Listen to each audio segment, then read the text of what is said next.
आप देख रहे हैं मोहब्बत का सफ़र भाग 3। चंद्रादित्य टॉवर से चेहरा पोंछते हुए बाहर चला आया। अपने चेहरे पर हाथ फेरते हुए वो जैसे ही आईने के सामने आया तो अपना चेहरा देख उसकी चीख निकल गई। गुस्से में गरजते हुए उसने जबड़े भींच कर कहा, तुम्हारी तो ये लड़की बैंड बजा के चली गई। सामने लगे आईने में चंद्रादित्य ने अपना चेहरा देखा जिसमें पूरा पाउडर लगा हुआ था। कुछ देर खुद को आईने में देखते रहा, फिर हंस पड़ा। हंसने से उसके गालों पर पड़ते डिंपल गहरा गए। मानवी कमरे में आते हुए, भाई माँ ने कहा है। मानवी ने जब चंद्रादित्य को ऐसे हंसते हुए देखा तो शॉक हो गई। उसने अपना फोन निकाला और चंद्रादित्य का वीडियो बनाकर दबे पांव वापस नीचे चली गई। चंद्रादित्य इन सब से बेखबर अलग ही दुनिया में गोते लगा रहा था। नीचे हॉल में बलराज जी, अरे मीना जी, अब हमें चाय तो पिला दीजिए। सुलोचना मासी चाय लाते हुए, जीजा जी, हमारे जीजी के हाथ का चाय तो रोज पीते हैं, आज हमारे हाथों का पी लीजिए। बलराज जी चाय का कप लेते हुए, अरे वाह, आपके हाथों की चाय, तब तो मज़ा आ जाए। हेमंत जी ने कहा, सुना भाभी, बलराज को तुम्हारी बनाई हुई चीज़ से उबकाई होने लगती है, कहते हुए मुस्कुराने लगे। बलराज जी हिचकिचाते हुए, तुम यार दोस्त हो या दुश्मन? मीना जी, वो दोस्त हैं तभी ऐसी बातें की हैं, और आपका आज से चाय पीना बंद। मैं भी देखती हूँ मेरी बनाई हुई चाय से कितने दिन दूर रह सकते हैं आप। बलराज जी, अरे मीनू तुम तो सीरियस हो गई, मैं तो बस मजाक कर रहा था। तुम्हारे हाथों की चाय पर मेरा पूरा जीवन टिका है। आधा जीवन काट लिया, आधा और काटना है। आप भी ना कहते हुए मीना जी मुस्कुराते हुए किचन में चली गई। उनकी खट्टी मीठी झड़प से सब मुस्कुरा उठे। तभी उपासना बुआ, बलराज जी की दूर की बहन चंद्रादित्य और मानवी की बुआ, आई और बैठते हुए कहा, भाई साहब, मेरी बेटी सोमभवी आ रही है, कल सुबह आप चंद्रादित्य को एयरपोर्ट भेज दीजिएगा। बलराज जी, हाँ क्यों नहीं उपासना, सोमभवी कितनी छोटी थी तब देखा था उसे, अब तो बहुत बड़ी हो गई होगी। उपासना हेमंत जी की तरफ देखते हुए, हाँ भाई साहब, मेरी सोमभवी सब कामों में निपुण है और मैंने पाला है अपनी बेटी को। तुम्हारे जीजा जी के भरोसे छोड़ देती तो गीत की तरह होती, बिन माँ की पली है, कब कौन सिखाए तौर तरीके। हेमंत भाई साहब तो काम में ही व्यस्त रहते थे। उपासना की बातें वहाँ मौजूद हर किसी को चुभी। हेमंत जी ने सुना तो उसे सोया की कमी का एहसास हुआ। वो मैं अभी आया कहकर उठकर चले गए। तभी बलराज जी ने कहा, मैं ज़रा मिठाई वाले को फ़ोन करके आता हूँ। मीना जी किचन में आई। उसने प्लेट में पकौड़े डालते हुए कहा, उपासना जी, ये आपके लिए। उपासना बुआ ने खाया तो आ मिर्ची पानी पानी दो कहने लगी। मीना जी, जीजी पकौड़े में मिर्ची कैसे हो सकती है, हमने तो मिर्ची डाली ही नहीं। सुलोचना रूखे स्वर में, जीजी वो क्या है ना, जिसकी जुबान जैसी रहती है स्वाद भी वैसे ही हो जाता है। क्यों उपासना जीजी? उपासना कुछ कह नहीं पाई, बस मुस्कुरा कर रह गई। चंद्रादित्य तैयार होकर कमरे से बाहर आया तो दूर खड़े हेमंत जी पर उसकी नज़र पड़ी। फोन के पास जाकर खड़ा हो गया। चंद्रादित्य हेमंत जी के कंधे पर हाथ रखते हुए, अंकल आप ठीक है ना? हेमंत जी, चंद्रादित्य, बेटा गीत को पालने में अपनी तरफ से कोई कमी तो नहीं की मैंने, लेकिन जोया रहती तो शायद उसे सब सिखा सकती जो एक माँ अपनी बेटी को सिखाती है। समाज के तौर तरीके, संस्कृति, परंपरा, रीति रिवाजों के नियम उसकी माँ की कमी में पूरी नहीं कर पाया। अंकल आप बड़े हैं, मुझसे ज़्यादा लोगों की बातों को आप समझती हैं। मुझे नहीं मालूम आपके मन में ये ख्याल कैसे आया, लेकिन बस इतना कहना चाहूँगा कि आपकी परवरिश में कमी कोई नहीं है। पूरे संसार में माँ की जगह कोई नहीं ले सकता। आपने तो गीत को वो सब दिया है जो आपके बस में था। मुझे नहीं लगता कि गीत को भी आपकी परवरिश पर कोई सवाल है। हेमंत जी मुस्कुरा उठे। चंद्रादित्य, अंकल मुझे कुछ काम है, मैं चलता हूँ, कहते हुए वो नीचे चला गया। हेमंत जी चंद्रादित्य को जाता देखते रहे। उसने कितनी सरलता से अपनी बात को कह दिया था। वो अपने आप में बोले, बलराज, तुम्हारे घर में एक अनमोल हीरा है जो मेरी बेटी के लिए एक सच्चा जीवन साथी बनेगा। चंद्रादित्य नीचे हॉल में आए तो उपासना और सुलोचना जी उसे देखकर मुंह दबाकर हंसने लगी। चंद्रादित्य ने उन्हें ऐसे हंसते हुए देखा तो अजीब लगा। चंद्रादित्य टेबल पर बैठते हुए, माँ कॉफ़ी। मीना जी ने कॉफ़ी टेबल पर रखी, फिर चंद्रादित्य की तरफ देखा और उसके सर पर हाथ रखते हुए मुस्कुराते हुए चली गई। चंद्रादित्य ने देखा घर में सब उसे देखकर ही हंस रहे हैं, तो वो किचन में चला गया जहाँ मीना जी सब्जी काट रही थी। चंद्रादित्य, माँ कुछ हुआ है क्या? मीना जी तभी मुस्कुराहट से, नहीं तो, तुझे ऐसा क्यों लग रहा है? माँ सच बताइए, आप लोग मुझे देखकर ही क्यों हंस रहे हैं, जबकि मेरे चेहरे पर कुछ लगा भी नहीं है। चंद्रादित्य ने मनोहार करते हुए कहा।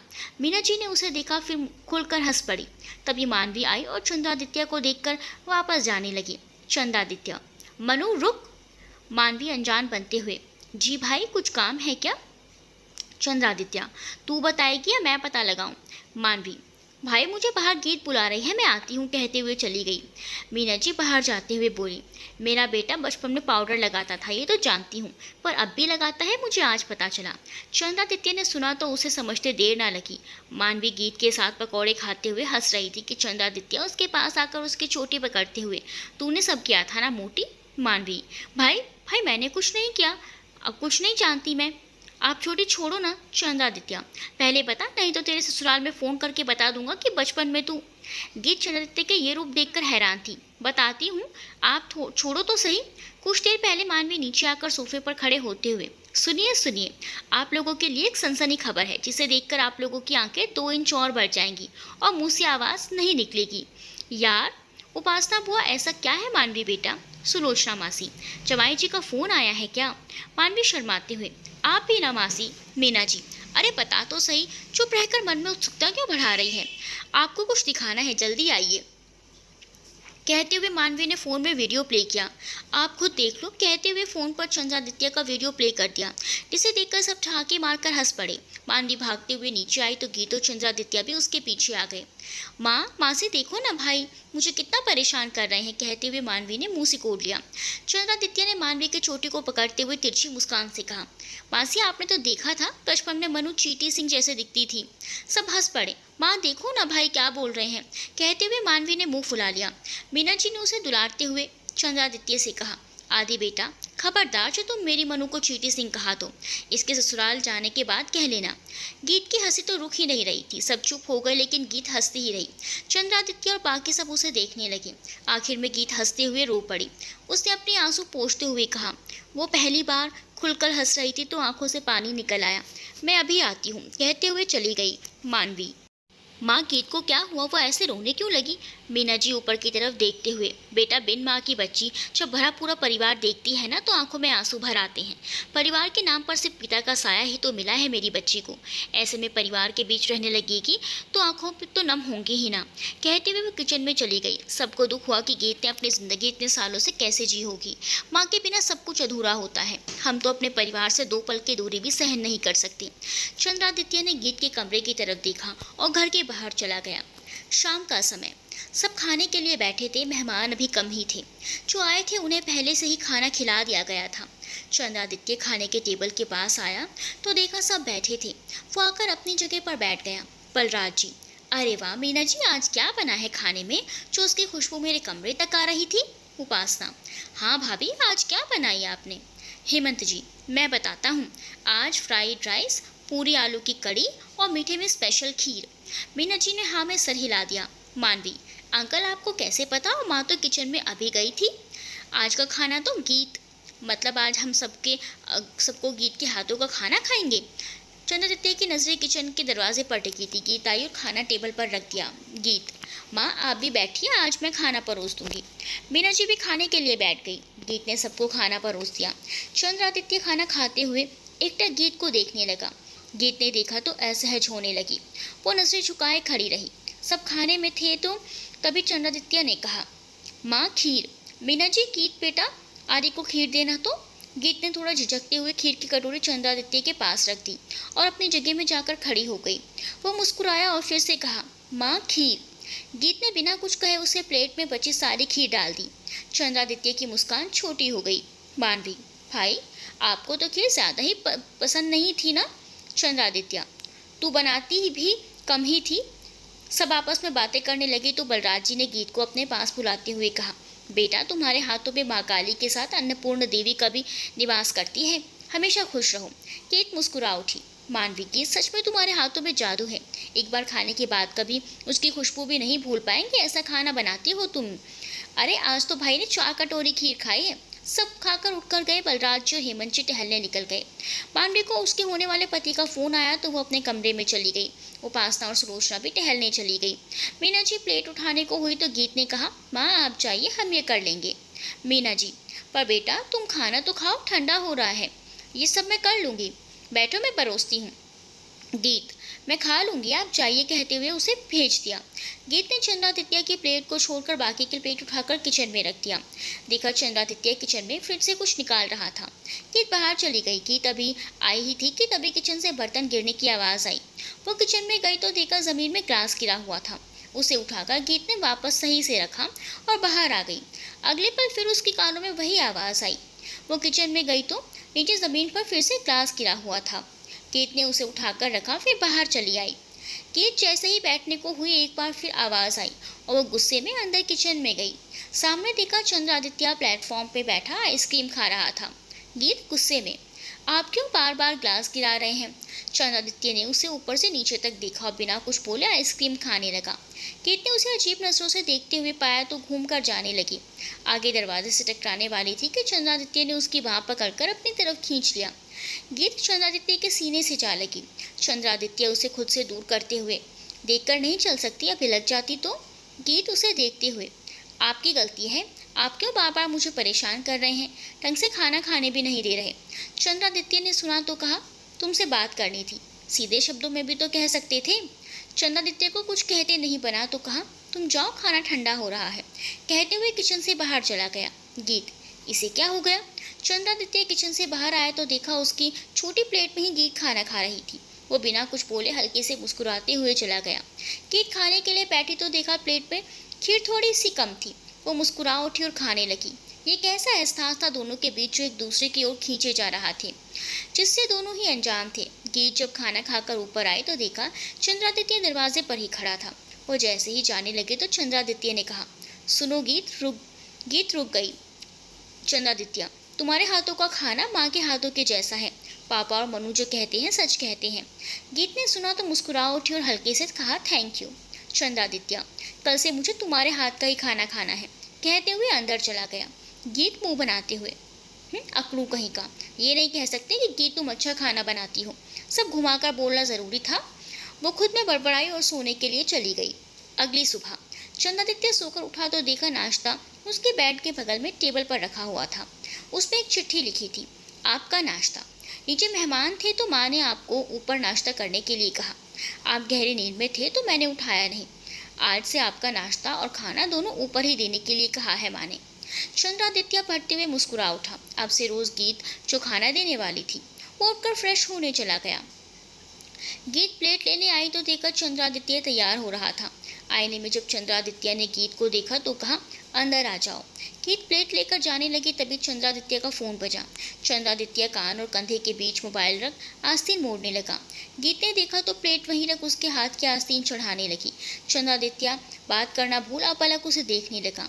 गीत की काले मध्यम आकार की आंखों में चंद्रादित्य खो सा गया। कितनी सरलता से वो हर काम कर लेती थी। कल उसके आंसू चंद्रादित्य के सीने में चिंगारी भड़का रही थी। उसकी तकलीफ वो अपने अंदर महसूस कर पा रहा था। गीत के बालों का एक लट जब उसके गालों पर आया तो चंद्रादित्य को उसका आना बहुत पसंद नहीं आया। उसने हाथ बढ़ाकर उसके कान के पीछे कर दिया। गीत ने पलके उठाकर उसकी तरफ देखा, फिर अपना काम करने लगी। गीत को उसकी नजरों का आभास हुआ तो उसने एक नज़र उसे देखा और अगले ही पल नजरें नीचे कर दूसरे बाजू का आस्तीन चढ़ाने लगी। चंद्रादित्य ने उसे देखते हुए पूछा, कल तुम्हें अपनी माँ की याद आ गई थी ना? गीत ने सुना तो उसकी तरफ देखने लगी। चंद्रादित्य, कल जब मनु माँ के करीब बैठी थी तो तुम्हें अपनी माँ की याद आ गई थी ना, इसलिए तुम्हारी आंखों में आंसू। गीत बिना कुछ बोले जाने लगी। वो चंद्रादित्य के सामने रोना नहीं चाहती थी। चंद्रादित्य, सुनो।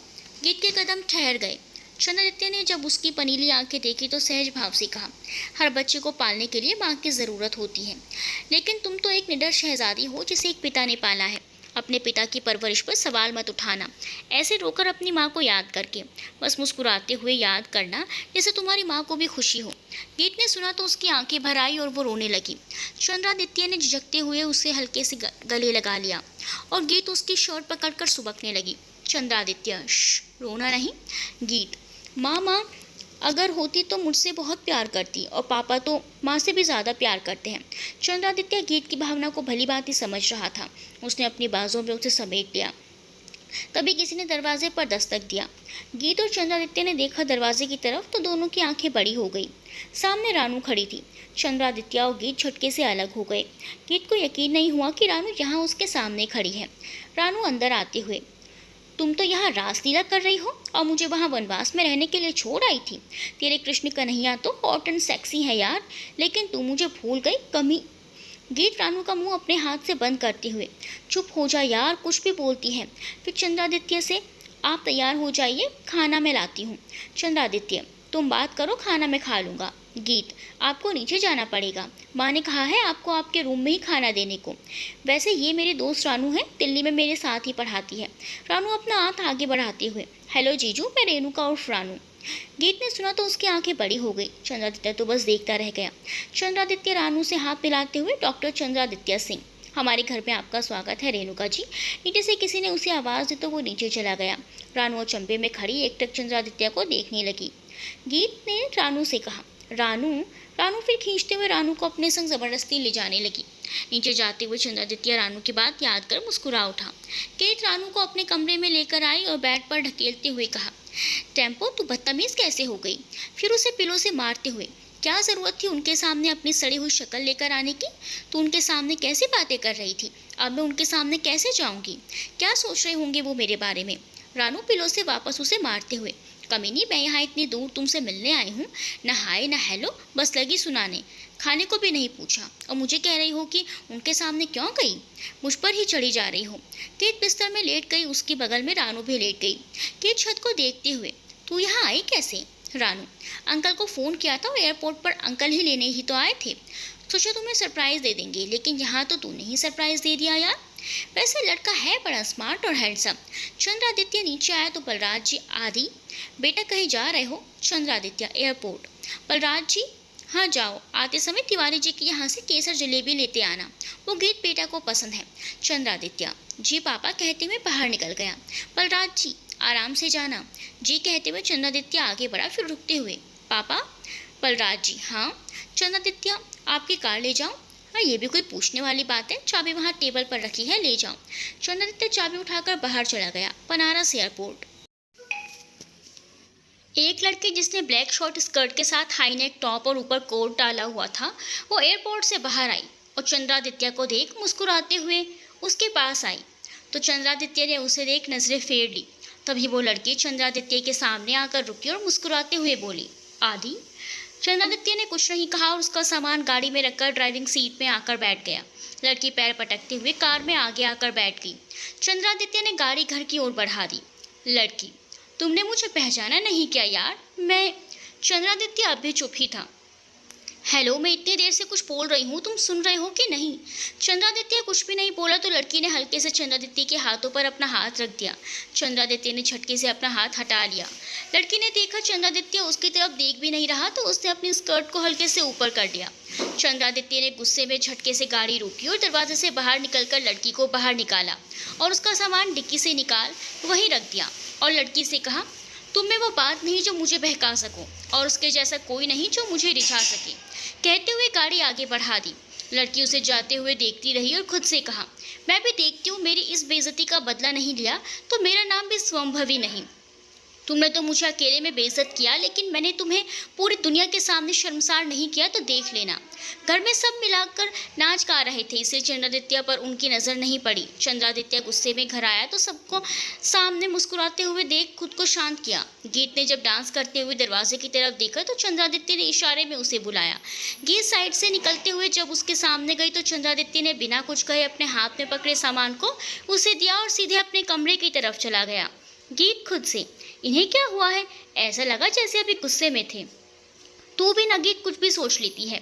वैसे इस पैकेट में है क्या? देखूं तो सही। गीत जब पैकेट खोलने लगी तो उसकी नाक में आई खुशबू से पता चल गया कि अंदर क्या है। उसने जल्दी से पैकेट खोला और मुंह में लेते ही खुशी से चीख पड़ी। सब लोग नाचते गाते रुक गए, सब गीत की तरफ पलट गए। हेमंत जी गीत की तरफ आते हुए, क्या हुआ बेटा, तुम ऐसे क्यों चिल्लाई? गीत ने पलटकर देखा तो सब उसे ही देख रहे थे। उसने झेपते हुए अपने हाथ की तरफ इशारा कर दिया। रानू हंसते हुए, केसर वाली जलेबी। फिर गीत के हाथ से एक लेते हुए, ये तो पागल है केसर वाली जलेबी के पीछे, आप सब एंजॉय कीजिए।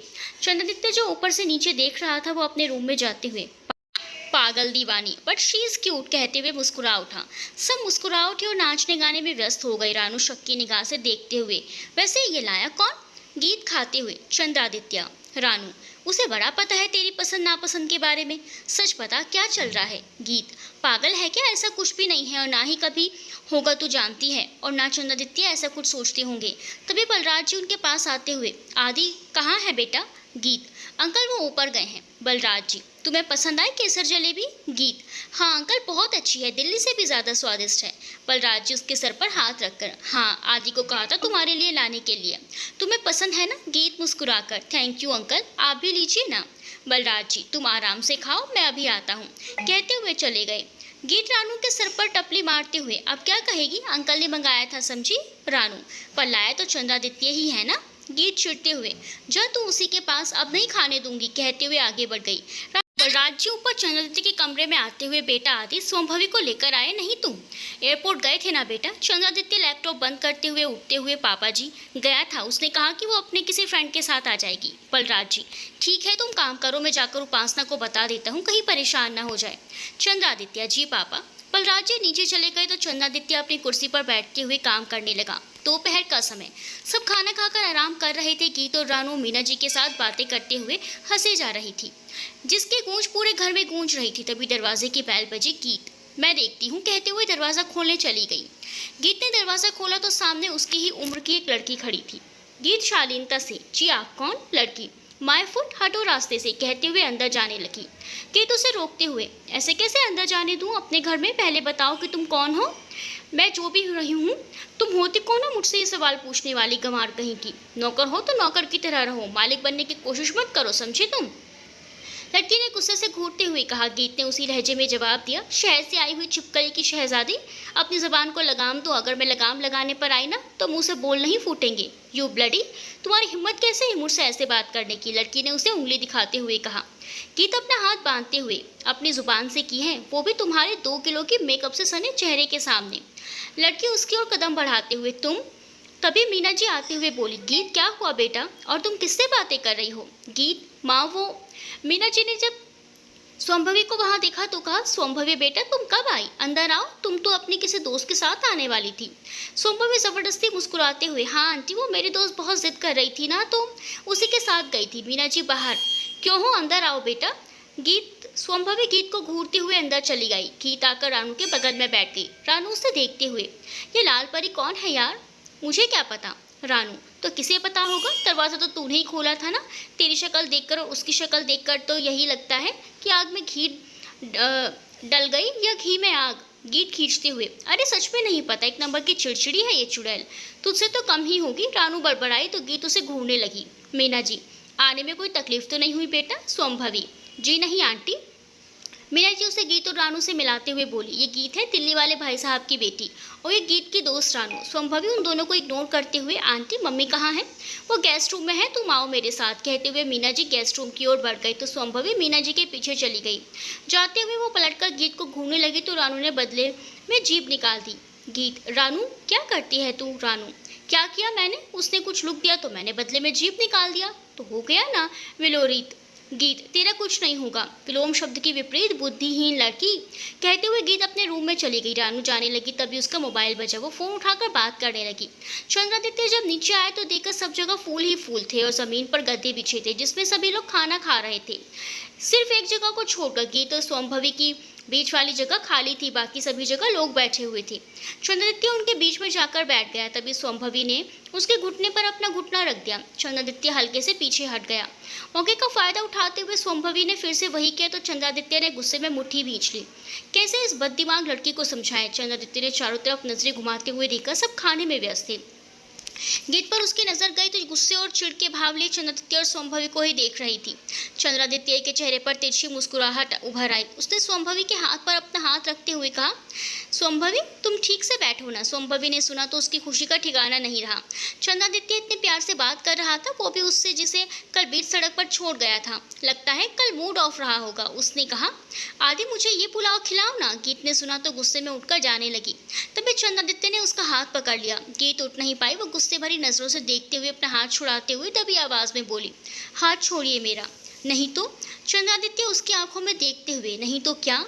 सब लोग हैं, किसी ने देख लिया तो? आप छोड़िए मेरा हाथ। स्वयंभवी ने देखा कि चंद्रादित्य गीत से बात कर रहा है तो चंद्रादित्य की बाह पकड़ते हुए बोली, आदि आज घूमने चले, मुझे बनारस घूमना है। बलराज जी पास आकर मुस्कुराते हुए, हाँ बेटा, शाम को संभवी को बनारस घुमा ले जाना और साथ में रानू और गीत को भी अपने साथ ले जाना। सब घूमने आएंगे, लेकिन जल्दी वापस आना। चंद्रादित्य बलराज जी की कोई बात नहीं टालता था, इसीलिए बिना कुछ सोचे हाँ में सर हिला दिया। गीत को पता नहीं क्यों संभवी को इस तरह चंद्रादित्य के साथ देखते हुए बड़ी जलन हो रही थी। वो गुस्से से अपना हाथ छुड़ाते हुए चली गई। चंद्रादित्य हैरान हो गया। उसे नहीं पता था कि उसके हाथ पकड़ने से गीत इतना गुस्सा हो जाएगी। गीत की प्लेट भरी हुई थी, उससे कुछ खाया भी नहीं था। सबने उसे बिना कुछ खाए ऐसे जाते देखा तो शौक हो गए। रानू ने बात संभालते हुए कहा, आप लोग खाइए। गीत ने कहा था मुझसे कि उसका पेट भरा है, लेकिन मैं ही उसे जबरदस्ती नीचे ले आई थी। हेमंत जी, सच में यही बात है ना बेटा? रानू अपने दांत चमकाते हुए, हाँ अंकल यही बात है। उसकी बात सुनकर सब खाना खाने लगे। चंद्रादित्य संभवी से अपनी बात छुड़ाकर दबी और कठोर आवाज में बोला, एक ही बात तुम्हें बार बार क्यों समझानी पड़ती है? आज के बाद मुझे हाथ लगाया ना तो हाथ खाने के लायक नहीं रहेंगे। चंद्रादित्य सिंह को रिझाना इतना आसान नहीं है। अभी सिर्फ चंद्रादित्य से मिली हो, जिस दिन चंद्रादित्य सिंह से मिल लिया ना, उस दिन ये दुनिया तुम्हें देख नहीं पाएगी। संभवी को पहली बार चंद्रादित्य से डर लग रहा था। वो चंद्रादित्य से थोड़ी दूरी बनाकर बैठ गई। हाँ मेरा हो गया, कहते हुए वो उठकर ऊपर चला गया। शाम का समय। चंद्रादित्य तैयार होकर नीचे आया तो देखकर संभवी और रानू ही आए थे। गीत नीचे नहीं आई थी। मनु को शादी तक बाहर जाना बना था। चंद्रादित्य ने रानू से कहा, गीत। रानू बेफिक्री से, वो नहीं आ रही। संभवी, वो नहीं आएगी तो क्या हुआ, हम सब चले। चंद्रादित्य रानू की तरफ देखते हुए, क्यों नहीं आ रही? रानू बोल रही थी उसे नहीं जाना। फिर चंद्रादित्य का मुंह देखते हुए बोली, दिल्ली में कहा करती थी बनारस में ही शादी करके जाएगी और अपने पति के साथ ही बनारस घूमेगी। उसे बनारस घूमने का कितना शौक था, लेकिन पता नहीं क्यों वो नहीं आ रही है। और तो बात बीच में ही बंद करते हुए, आप बुलाकर ले आइए, शायद आपकी बात मान जाए। चंद्रादित्य ऊपर चला गया और संभवी रानू को घूरने लगी, जिसे इग्नोर कर रानू अपना फोन चलाने लगी। चंद्रादित्य ने जब देखा कि गीत आंखों पर हाथ रखे बिस्तर पर लेटी हुई है तो वो उसके पास आकर बोला, घूमने क्यों नहीं जा रही? गीत अपना चेहरा फेरते हुए बोली, मन नहीं है। चंद्रादित्य, सुबह तो कह रही थी कि घूमना है। गीत रुखे स्वर में, अब मन नहीं है। चंद्रादित्य बेड पर बैठते हुए, तबीयत ठीक है तुम्हारी? गीत, इससे आपको क्या, आप जाइए उसके साथ घूमिए। चंद्रादित्य उसके चेहरे को देखते हुए, किसके साथ? गीत, उसी के साथ जिसके साथ खाते पीते उठते बैठते चिपकते हैं। चंद्रादित्य, तो तुम्हें क्यों जलन हो रही है? और वो कोई पराई थोड़ी ना है, परिवार की ही तो है। गीत ने सुना तो भरे गले से, हाँ तो यहाँ क्यों आए हैं, जाइए यहाँ से। चंद्रादित्य को जब उसकी आवाज़ भारी लगी तो उसकी तरफ झुकते हुए कहा, रो क्यों रही हो? गीत खुद को रोने से रोकते हुए, नहीं मैं नहीं रो रही हूँ। चंद्रादित्य उसके चेहरे को अपनी तरफ करते हुए बोला, कोई बात है जो तुम्हें परेशान कर रही है? गीत ने अपनी नजरें झुका ली। चंद्रादित्य, किसी से झगड़ा हुआ है क्या? किसी ने कुछ कहा तुमसे? नहीं। तो खाना क्यों नहीं खाई?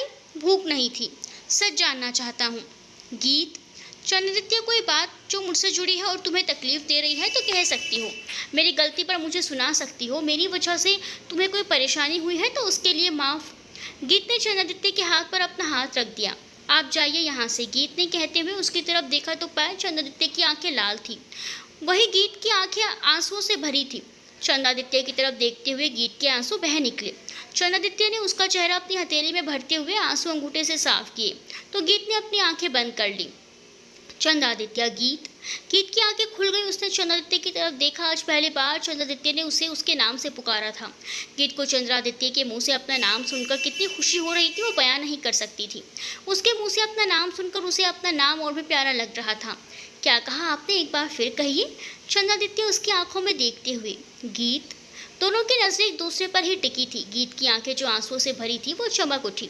उसे चंद्रादित्य का चेहरा धुंधला सा दिखाई देने लगा। चंद्रादित्य उसके चेहरे पर आते जाते भाव को पढ़ने लगा। उससे गीत के कंधों को पकड़ते हुए कहा, गीत खोई हुई सी।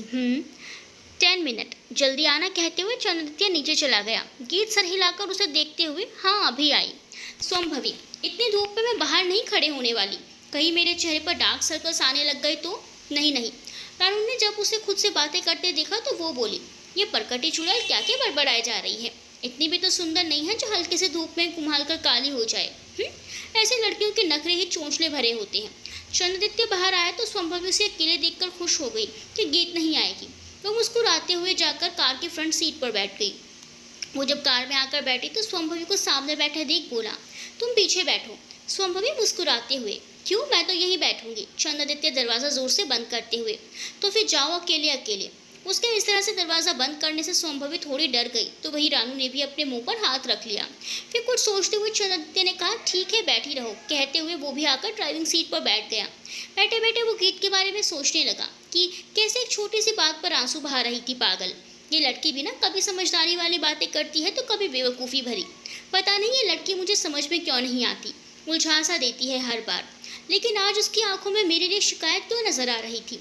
जिस तरह उसकी आंखें भरी हुई थी वो मुझे क्यों बार बार नजर आ रही हैं? मैं क्यों उसके नज़दीक चला गया? मुझे क्या पड़ी थी उसे मनाने की? उसके ना जाने से मुझे इतना फर्क क्यों पड़ रहा था?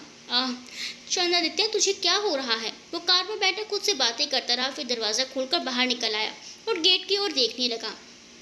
रानू ने मेन गेट की तरफ देखा तो मुस्कुरा उठी और पिछली सीट पर जा बैठी। गेट के पास गीत खड़ी थी, व्हाइट कलर की साड़ी पहने जिसमें ऑरेंज और येलो कलर का कॉम्बिनेशन था। नेट की फुल स्लीव्स ब्लाउज और कानों में लटकते झुमके उसकी खूबसूरती में चार चांद लगा रहे थे।